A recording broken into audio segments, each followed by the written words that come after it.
नमस्कार मंडळी, जय महाराष्ट्र. मी नंदेश वत्सला विठ्ठलोमप. मंडळी, विश्व मराठी संमेलन हे संमेलन 4थं विश्व मराठी संमेलन आहे. आणि मला चांगलं आठवतंय, पहिलं मराठी संमेलन जेव्हा झालं, विश्व मराठी संमेलन, तेव्हा देखील मी गायला होतो. हा मुंबईमध्ये सोहळा झाला होता. आणि आजचा सोहळा पाहिला तर तो डोळे दिपवणारा सोहळा आहे. सर्व मराठी जण भारतातनच नव्हे तर भारताच्या बाहेरनं, जगातनं लोक मराठी जितके आपण म्हणतो ती सगळी मराठी जन इथे आली आहेत, एकवटली आहेत. आणि आपल्या मराठीचा गौरव आज इथे साजरा होतोय, हा सोहळा साजरा होतोय.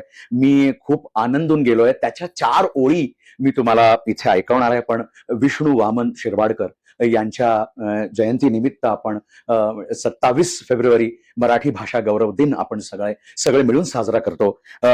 आणि हा सोहळा 4थं विश्व मराठी संमेलन, त्याच्याबद्दल मी 4 ओळी लिहिल्यात, आपल्या समोर सादर करतो.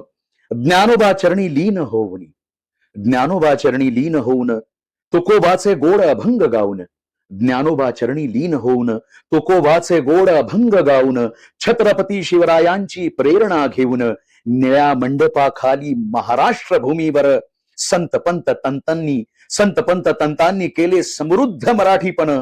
मराठी गौरवाचा मळवट कपाळी लावून स्वाभिमानाने पुढे नेऊ विश्व मराठी संमेलन. स्वाभिमानाने पुढे नेऊ विश्व मराठी संमेलन. हे विश्व मराठी संमेलन ज्यांनी घडवून आणलं, ज्यांच्या अथक प्रयत्नानं, म्हणजे आमचे मंत्री महोदय उदय सामंत, ते माझे मित्र आहेत, माझे बंधू आहेत.